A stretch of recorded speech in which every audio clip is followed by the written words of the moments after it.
سلام، به جلسه ششم از آموزش وبفلو خوش اومدید.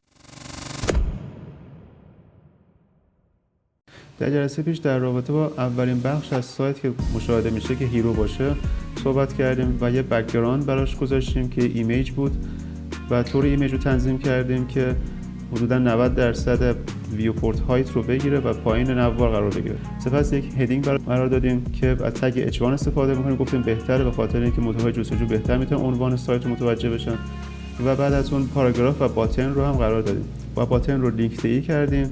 سپس از فلکس استفاده کردیم برای دیرکشن درست، ورتیکال و الاینمنت درست و در نهایت هیروی ساده ما ساخته شد. خب الان میریم سراغ بحث خیلی مهم رسپانسیو کردن. رسپانسیو کردن یعنی اینکه شما وقتی از دیوایس های مختلف استفاده میکنید مثل تبلت، موبایل در حالت های افقی و عمودی یا دیوایس های بزرگتر، ارزهای بیشتر، این اندازه های ما و فاصله ها کاملا به درستی مشاهده بشن. یعنی استایل دهیمون به شکلی باشه که در دیوایس های مختلف به هم ریختگی وجود نداشته باشه. الان همونطور که مشاهده کردید برای تبلت و موبایل و دیوایس های دیگه فونت ها خیلی بزرگن، فاصله ها خیلی بده و همه چیز به سطح نامرتبه. پس نیاز دارن که رسپانسیو بشن تا در همون دستگاه به درستی دیده بشن. و برای اینکه خیلی راحت میایم توی هر دیوایس تنظیماتی رو انجام میدیم که توی اون اسکرین اون دیوایس به خوبی قابل مشاهده باشه. یه نکته که حتما باید خیلی توجه کنید اینه که ما تغییراتی که اعمال می‌کنیم از دیوایس بالاتر به دیوایس پایین‌تر منتقل میشه. یعنی اگه الان ما روی بریک پوینت دسکتاپ کار می‌کنیم، هر تغییری که ما در این تنظیمات ایجاد کنیم برای بریک پوینت های پایین‌تر تبلت و موبایل هم اعمال میشه، ولی برعکس از موبایل به بالا اعمال نمیشه. یعنی اگه ما تغییر رو در موبایل ایجاد کنیم، مثلا فونت موبایل رو بکنیم از 20 بکنیم 15، مثلا عنوانش رو 100 پیکسل بکنیم 50 پیکسل، بیایم رو حالت دسکتاپ نگاه کنیم می‌بینیم که این همون 100 پیکسل مونده، تغییر نکرد. ولی برعکس اگه ما بیایم تو دسکتاپ تغییر ایجاد کنیم در موبایل تغییر ایجاد میشه. همچنین برای بالا دست از دسکتاپ هم همین شکله، هم پایین دست دسکتاپ تغییرات اعمال میشه هم به بالا دستش. الان فقط دسکتاپ که آخرین دیوایس ما نیست، ممکنه دیوایس های بزرگتر هم داشته باشید. اگر روی سه نقطه کلیک کنید که بریک پوینت های بزرگتر نشون میده که اگر هر کدوم از اونها میخواین اضافه کنید میتونید روش کلیک کنید و اونجا اضافه کنید. اما تو اینجا گفته که اگر اضافه کنید دیگه قابل حذف نیست. ما اضافه نمی‌کنیم، فقط از ارزش رو استفاده می‌کنیم. مثلا 1440 پیکسل اینو خیلی راحت اینجا کلیک می‌کنیم و 1440 پیکسل رو اینجا اینتر می‌کنیم. خب حالا میتونیم بریم تو حالت پریویو و مشاهده بزنیم و دوباره 1440 مثلا حالا مشاهده کنیم ببینیم این مثلا چه تغییر می‌کنه. یا از این کنار بگیریم و بزرگ کوچیک کنیم. اینی که وقتی کوچیک می‌کنیم مثلا دیگه نوشته‌ها دیده نمیشن. یا اگه بزرگ کنیم به همین شکل بعد به هم ریختگی نداشته باشه. خب پس یه نکته‌ای که حتما دسکتاپ میشه بیس، همین خودش نوشته بیس بریک پوینت، دسکتاپ بیس بریک پوینت و از به پایین دستش و بالا دستش تنظیماتش رو انتقال میده. خب میایم رو تبلت میبینیم خب عنوان بزرگه 100 پیکسل براش، کوچکتر میذاریم براش 80 مثلا یا کوچکتر 70. خب می‌بینیم که از سمت راست و چپ تنظیم نیست، مارجین یا پدینگش درست، مارجینش درست نیست. خب میایم روی حالت دیو کلیک می‌کنیم، اسپیسینگش رو مثلا 220 پیکسل بوده، اول می‌تونیم 0 کنیم. حالا بریم اندازه که مد نظرمون هست انتخاب کنید. می‌تونید روی دکمه آلت رو نگه دارید، بعد اینو موستون رو بگیرید به چپ و راست بکشید و همزمان دو طرف رو تغییر میکنه. مثلا میبینید که الان مثلا هم عدد 43 پیکسل مثلا برای تبلت عدد مناسبیه. میریم روی حالت موبایل به صورت لندسکیپ یا همون افقی، اینم اوکیه چون این همین که میبینید تغییر کرده به 43. به حالت تبلت 43 بود که رنگ هایلایت آبی داره، 43 پیکسل یعنی تنظیماتش شخصی خود تبلته. وقتی حالت موبایل لندسکیپ یا همون افقی میریم اینو که حالت نارنجی گرفته، یعنی تنظیمات ذاتی به ارث برده است. از کجا به ارث برده؟ از دیوایس بالا دستش. دیوایس بالا دستش تبلته، از این به ارث برده، برای همین 43 پیکسل مونده. حالت موبایل عمودی می‌بینیم خب باز خوب نیستش اندازش، هم سایزش رو باید کم کنیم، تایپوگرافی سایزش رو مثلا روی عنوان کلیک کنیم مثلا 30 پیکسل. همچنین ارتفاعش رو کمتر میکنیم. خب این الان اوکیه، اینم اندازش خوبه. فعلا دکمه‌ش رو میتونیم کاهش بدیم، مثلا 16 بزرگ کوچیک‌ترش کنیم. تو تبلت هم چک میکنیم، میبینیم که الان ما دکمه برای باتن، سایز باتن رو از 16 آوریم 14 پیکسل برای موبایل عمودی، ولی برای موبایل افقی که بالا دست به حساب تغییر نکرده، همون 16 مونده که لازمه کمش کنیم 14. همچنین پاراگراف رو کم میکنیم. خب الان برای هر 4 تا اسکرین یا دیوایس رو میبینیم که درسته، خیلی مرتب هست. میتونیم این عددا رو بزرگترش کنیم و پریویو بزنیم، قسمت گوشه رو بگیریم بکشیم و ببینیم. حتی برای دیوایس های بزرگتر هم میتونیم چک کنیم.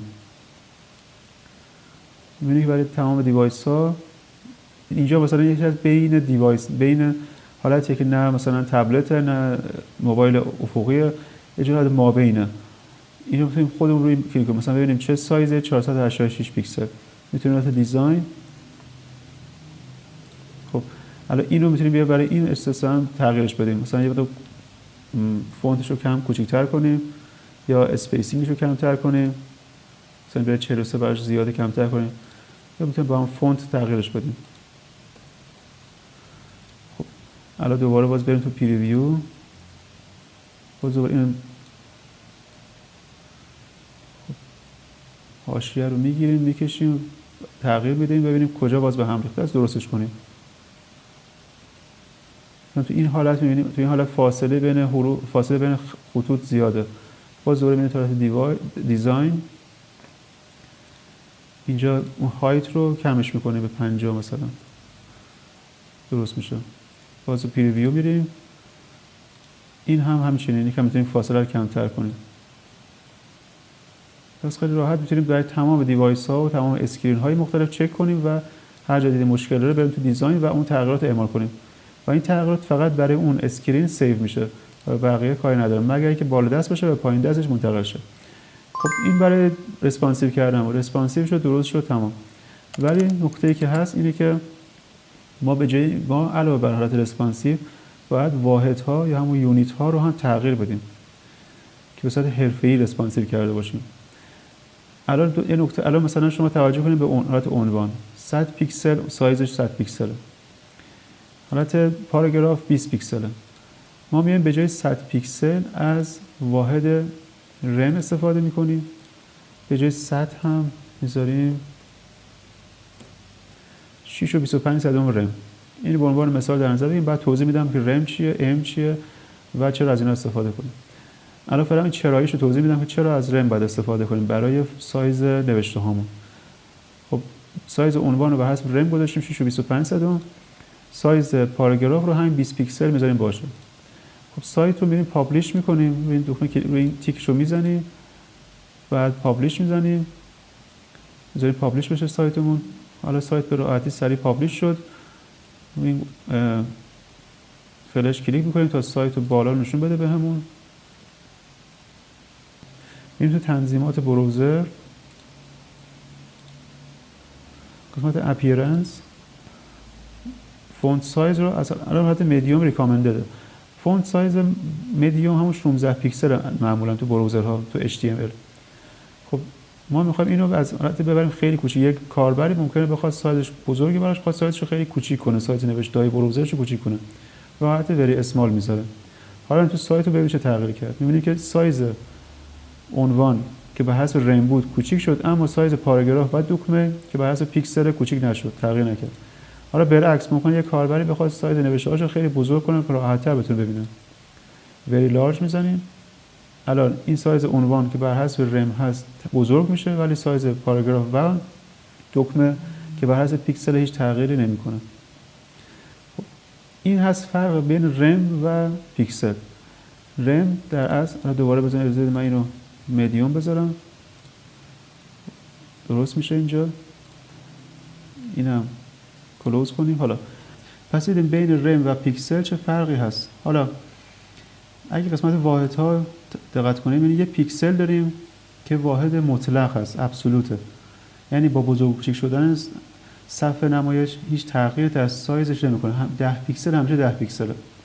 ولی یونیت های دیگه، واحد های دیگه همه نسبی هن.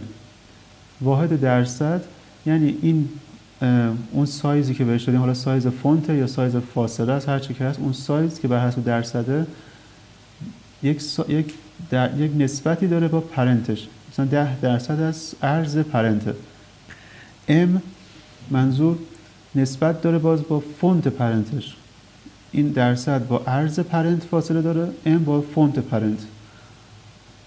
رم نسبت داره با روت هم HTML، همون بروزر که دیدیم، با بروزر نسبت داره. کاراکتر میزان کاراکترها رو نشون میده. تعدادی که 50 تا کاراکتر فقط باشه، 20 تا کاراکتر باشه. VW و VH هم که توضیح دادم جلسه پیش، ویوپورت ویدث و ویوپورت هایت هستن که نسبتی از عرض اسکرین ویوپورت یا و همچنین نسبتی از ارتفاع ویوپورت. حالا برای در جاهای مختلف از این واحد استفاده می‌کنیم.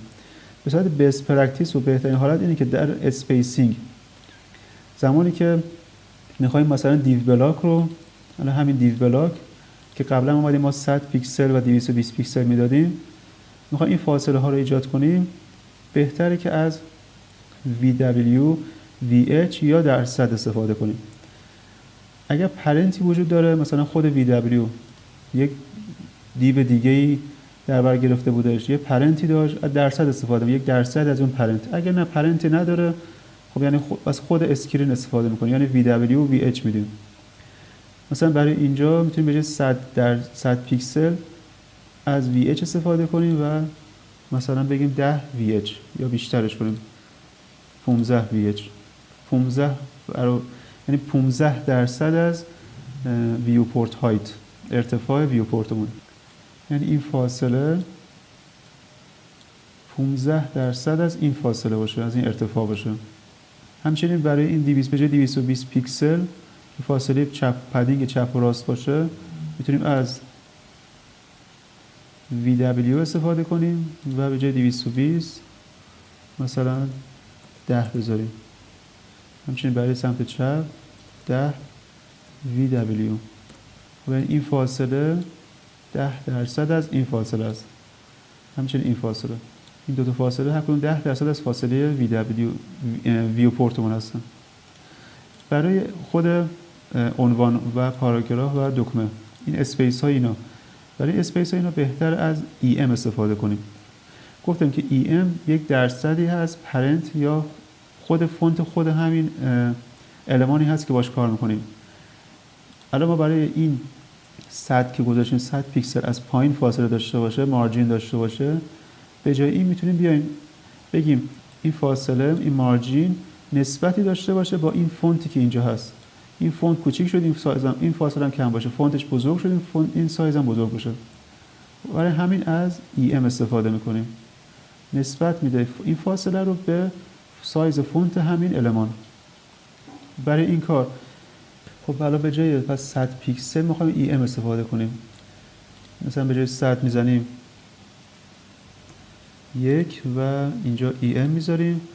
همین دقیقاً تقریبا 1 EM یه چیز مناسبیه. میتونیم بزرگترش کنیم، مثلا 1.5.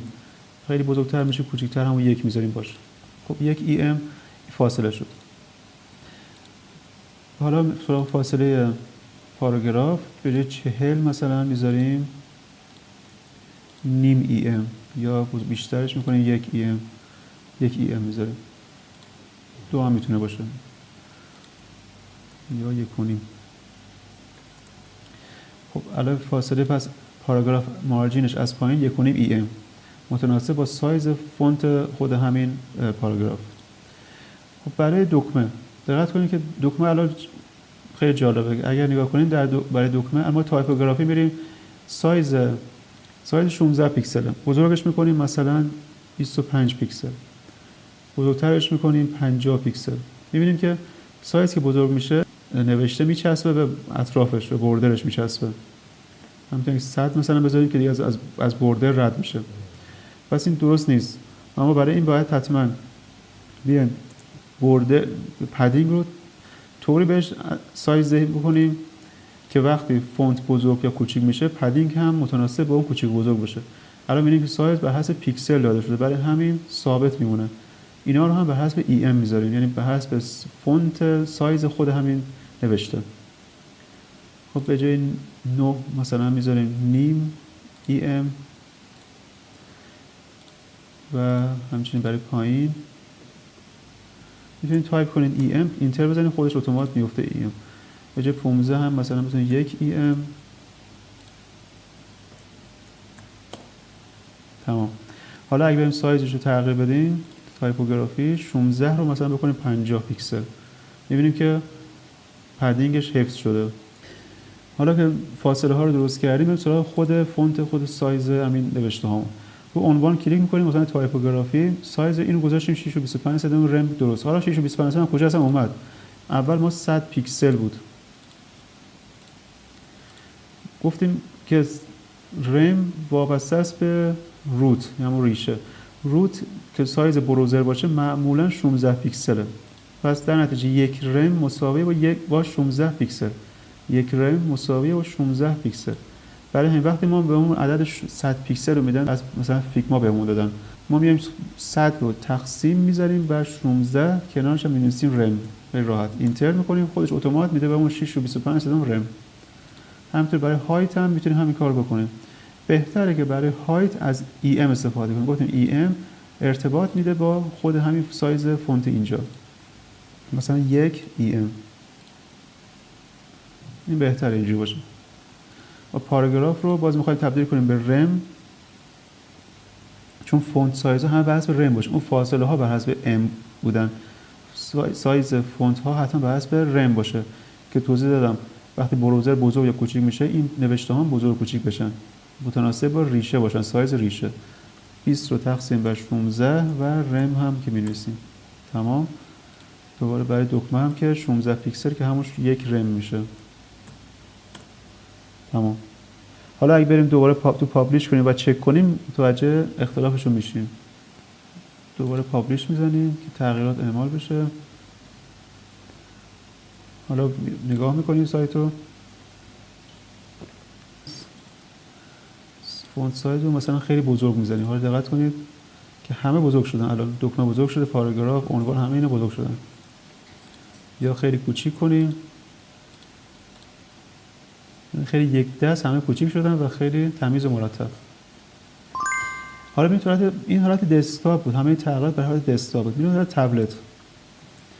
تبلت. حالا دوباره همون اندازه هایی که گذاشته بودیم میتونیم بیایم دوباره برای تبلت تغییر بدیم.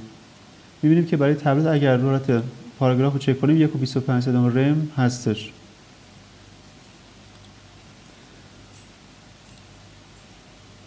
شما تبلت رو دیگه پاراگراف رو تغییر ندادیم، توش عنوان رو تغییر دادیم. تنظیم شخصی گرفته. این خیلی راحت این 70 بود تقسیم بر 16 رم. این هم که 1 EM بود. مثلا هایت ما از بالا دست هایت رو تغییر ندادیم کلا. الان تغییر نکرده. الان همون 1 EM که در بالا دست دادیم اینجا با همون 1 EM رو گرفته. دکمه رو چک میکنیم، مشکلی نداره، حل. اینم درسته. میریم تو اسپیساشو چک میکنیم. خب این دوتا تاپش درسته، ولی اطراف تغییر دادیم، خودمون اومدیم 43 گذاشتیم. اینجا دیگه طوری شده که دیگه ذاتی نگرفته. میتونیم ریست بزنیم ببینیم ذاتیش چه شکلی میشه. اگر دسکتاپ بگیره ببینیم اوکیه. از دسکتاپ اگه بگیره اصلا مشکلی نداره، خیلی هم خوبه. خب میریم تو حالت موبایل لندسکیپ افقی. اسپیسینگ رو اول اسپیسینگش رو چک کنیم. اسپیسینگ خب از بالا دست میگیره. تایپوگرافی سایزش بعد خودمون به رم تبدیلش کنیم، تقسیم بر 16 رم، اینتر. هایتش هم به همین شکل E1 EM. پاراگراف اینم نیاز داره که به رم تبدیل بشه. این دیگه اسپیساشو رو چک کنیم، چون می‌بینید که اصلا دایره نارنجی داره، یعنی که از بالا دست گرفته این تنظیمو. درست هم هست. اونایی که تنظیم، اونایی که دایره آبی داره با تغییر بدیم، چون اینا رو خودمون شخصی تغییر دادیم. اونایی که از بالا دست گرفته دیگه درسته.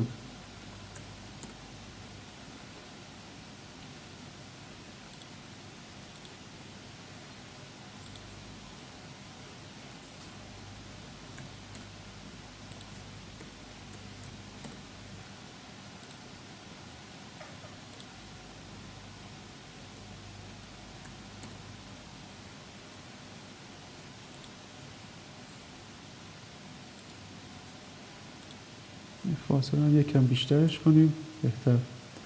سایزش هم میتونیم یکم بیشتر کنیم، مثلا 2 رم یا بیشتر، حتی 2.5 زیاده، همون 2 خوبه.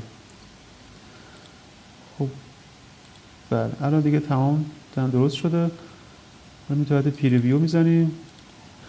خب حالا توی دیوایس های مختلف چک میکنیم، میبینیم که در تبلت و موبایل افقی و عمودی همه درستن.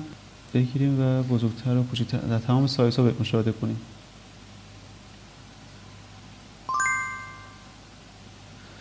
خب این بود از حالت رسپانسیو، میبینیم خیلی درست و تمیز رسپانسیو شدش. یه نکته که هست، میتونیم این قسمت اسکرول که میشه رو کاری بکنیم که اصلا کلا اسکرول لازم نباشه، یعنی 100% وی اچ بکنیم. اینجا رو ما الان دیو بلاک اگه کلیک کنیم، دیو بلاک سایزش هست 88 وی اچ. اینو اینجوری گذاشتیم به خاطر اینکه می‌خواستیم زیر نوار قرار بگیره هیرومون. در جلسه پیش توضیح دادم که فرق بین نوار فیکس و استیکی چیه. الان نوار رو اگه چک کنیم، نوار بریم ادیت بزنیم، خود نوار نگاه کنیم پوزیشنش حالت استیکیه. اگه فیکس بذاریم، خب الان این هیرو میره زیر نوار قرار میگیره. و در اینجا خوبیش اینه که میتونید راحت سایز دیو بلاک رو به جای 88 بذاریم 100 ویو هایت و کامل کل ارتفاع ویو پورت رو بگیره. حالا میایم این اسپیسینگش رو از بالا بیشتر میکنیم، به جای 15 مثلا میذاریم 25 ویو هایت. و مثلا پیرویو اگه نگاه کنیم میبینیم دیگه اصلا حالت اسکرول نداره، یه بخشی از تصویر رفته زیر نوار. اگه برامون مهمه تصویر، خب بهتره که در زیر نوار قرار نگیره، حالت استیکی بزنید نوار رو که این هیرو در پایین نوار قرار بگیره. ولی اگر نه برامون خیلی مهم نیست حالا دیده بشه نشه اون قسمت بالای ایمیج هیرو، اینجوری میتونیم نوار رو فیکس بذاریم، تصویر بره زیر نوار و حالت شیک‌تری هم حتی میگیره اینجوری. و 100% ویو پورت رو ارتفاعش پر میکنه هیرو. در دیوایس های مختلف هم میتونیم چک کنیم و ببینیم که هیچ اسکرولی وجود نداره دیگه، چون 100% گرفته. حتما دقت کنید به موضوع یونیت ها و واحد ها. گفتیم در اسپیس ها اگر اسپیس دی و سکشن و کانتینر باشه بهتر از ویو ویدث، ویو هایت و درصد استفاده کنیم. درصد منظور 1% از پرنت ویو ویدث و ویو هایت، منظور درصدی از ویو پورت. برای موضوع اسپیسی که برای نوشته ها هست بهتر متناسب باشه با سایز اون نوشته، پس برای همین از ام استفاده میکنیم. برای خود نوشته ها بهتر از رم استفاده کنیم که روت ام هست، که اون نوشته و سایز این نوشته نسبتی از سایز فونت HTML میشه، بروزر اون میشه، که اگر بروزر فونتش 16 پیکسل هست، این نسبتی از اون 16 پیکسله. این بود از بحث رسپانسیو کردن و دیدیم که خیلی راحت و زیبا و حرفه‌ای میتونیم رسپانسیو کنیم. در جلسه بعد بحث رو ادامه میدیم با موضوع انیمیشن ها و اینتراکشن ها و یک انیمیشن جذاب و کوتاه برای عنوان و پاراگراف قرار میدیم و برای دکمه هم از دو تا وضعیت هاور و پرس استفاده میکنیم. اگر این جلسه رو دوست داشتید براتون مفید بود لطفاً لایک کنید، کانال رو سابسکرایب کنید تا جلسه بعد رو از دست ندید. خوب و خوش باشید.